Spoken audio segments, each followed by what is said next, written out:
Salve família! Hoje a gente vai ver que a música Espirrolança do DJ Serpinha e MC2Joe é essa representação sonora do efeito do lança-perfume. E não tô falando de letra, tô falando da música. Mas antes da gente ir para essa análise musical, eu peço a vocês, família, que se vocês gostam do nosso trampo aqui, curte, comenta, compartilha, ajuda nós, vai no Apoia-se, faça um Pix, que o bagulho é louco. Lembrando que os doadores terão privilégios aqui. Estarei totalmente à disposição e colocarei-vos, caso queiram, em um grupo no WhatsApp ou no Telegram. Vocês mandarão em mim. Isso vai ajudar muito a gente a continuar o trampo aqui firme e forte. Agora vamos pra essa música, caralho. Família, essa representação sonora do efeito do lança-perfume tá especificamente nesse trecho aqui. Se liga. Como é que nós estava, pai?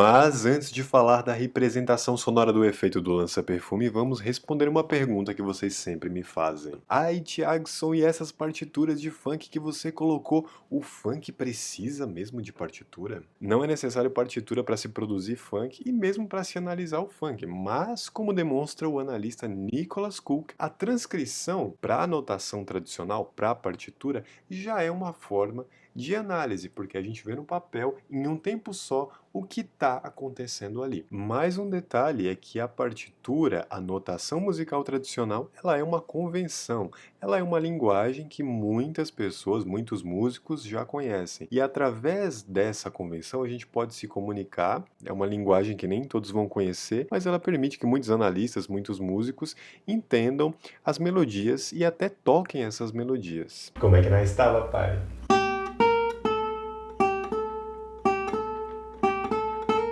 Mas se você não entende nada de partitura, de notação musical tradicional, cola com o pai que você vai entender muito bem o que essa música representa. Vem! Agora vamos voltar para nossa análise porque eu já falei pra caralho. Nesse refrão, ele canta em falsete um agudinho falando que tá chapadinho. O que isso tem a ver com lança-perfume? Um dos efeitos do lança-perfume é o twin, tá ligado? Você dá aquela baforada e aí você vai sentir aquele chapadinho.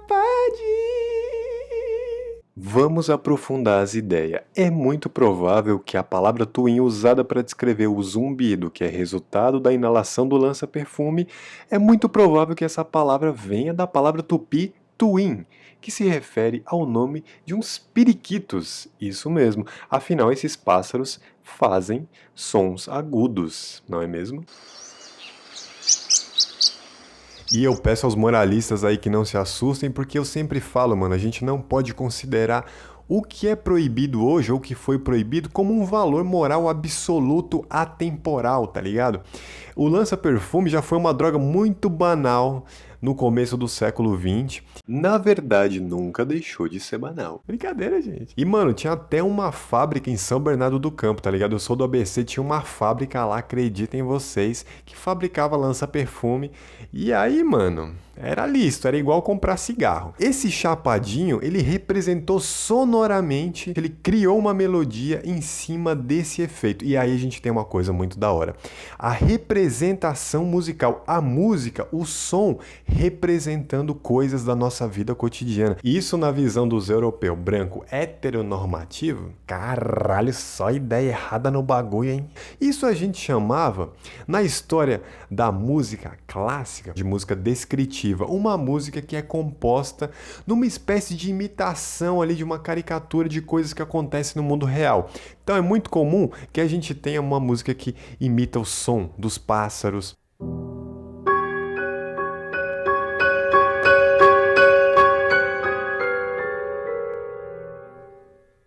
ou uma música que imita a tempestade, como a Sexta Sinfonia de Beethoven.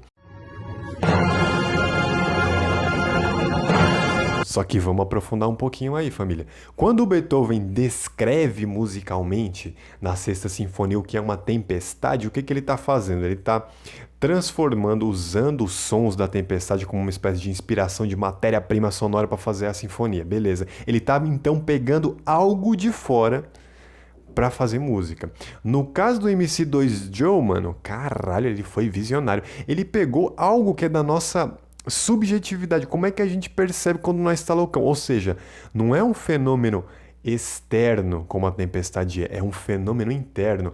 E ele conseguiu traduzir isso na melodia. Caralho. Então é por isso que essa música Espirro Lança é uma representação sonora do efeito do lança-perfume. Bom, eu comecei por isso essa análise musical, porque todo mundo gosta de droga, é só falar em droga que todo mundo se interessa e tal, então já mandei o papo.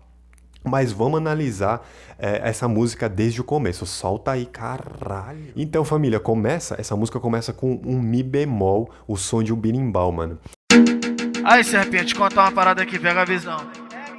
E uma coisa que é de arrepiar é como o funk ele traz essa ancestralidade afro. E isso já faz a gente brisar na questão da capoeira que sofreu a mesma discriminação que o funk sofre hoje. Recentemente eu fiz um post no Instagram falando que o berimbau, ele tá há 30 anos, há quase 30 anos, acompanhando a história do funk. Logo no início que o funk começou a ser produzido na história do funk, no comecinho dos anos 90, a gente já tem o som do berimbau nas batidas do Volt Mix. Ouça esse disco aqui que você vai ver.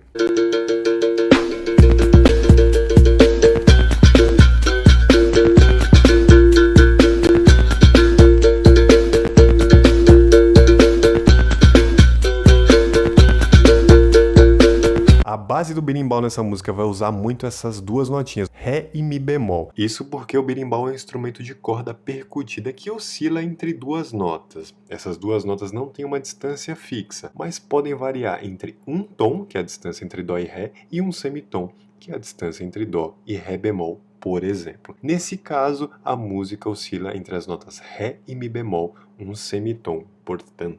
O Mi bemol, que é essa nota que aparece a primeira vez em delay, um efeito sonoro produzido em estúdio com os plugins lá muito loucos. Se você não sabe o que é plugin, é um módulo de transformação do som, e aí você dá esse efeito de como se fosse uma espécie de eco, e aí cada repetição a intensidade vai diminuindo. Aí, serpente, contar uma parada aqui, pega a visão. Então beleza, começa esse Mi bemol no berimbau. Aí o que vai acontecer depois? Depois o MC2 Joe canta uma melodia que usa as notas. A teoria tradicional considera que as notas que o MC2 Joe tá cantando são as notas da tonalidade de Sol menor. Sol, Lá, Si bemol, Dó, Ré, Mi bemol, Fá e Sol. A escala menor antiga ou pura, enfim, por aí vai. Só que tem uma coisa muito interessante que remonta à música medieval e renascentista. Não dá para saber exatamente qual é a escala, ele usa esse conjunto de notas, Sol, Lá, Si bemol, Dó, Ré, Mi bemol, Fá e Sol. Só que, mano, é difícil a gente saber qual é a fundamental. A nota fundamental ou tônica é a nota principal de uma escala. Uma escala é um conjunto de notas dentro de uma oitava. No nosso caso aqui a gente está falando de 7 notas. E eu posso usar cada uma dessas 7 notas como a principal. Na música Espirro Lança tem uma ambiguidade, a gente não sabe se a nota principal é o Ré, se é o Sol ou até mesmo o Dó. Existe uma coisa na teoria musical tradicional que é a questão dos modos gregos e tal. O que é os modos gregos? Bom, a gente tem uma escala, um conjunto de 7 notas no âmbito de uma oitava. Essas 7 notas a gente pode começar por cada uma delas.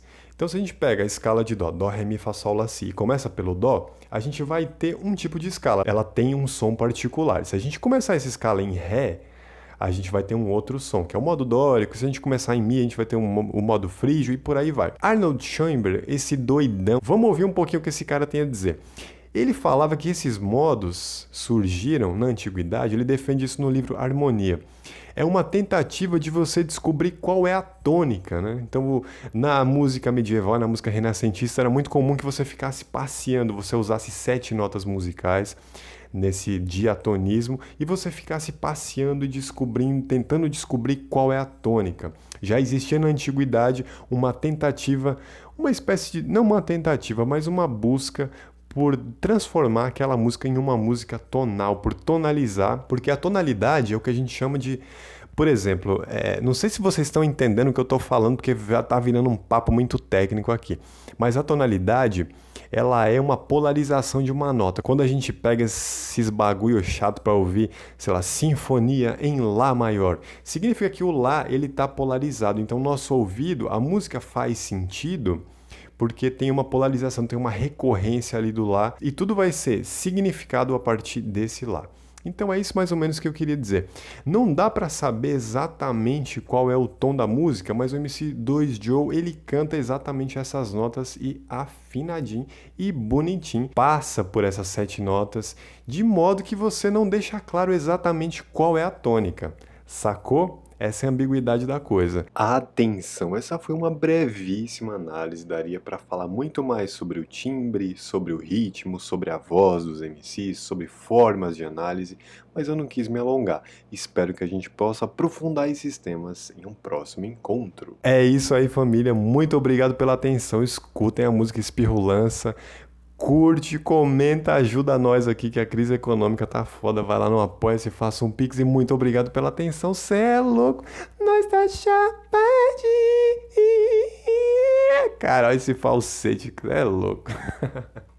Ainda sobre a análise da partitura, a partitura ela tem suas limitações e ela não permite que a gente veja as oscilações vocais desse falsete. Veja essas oscilações vocais no espectrograma do Music Lab. 1, 2, 3 e...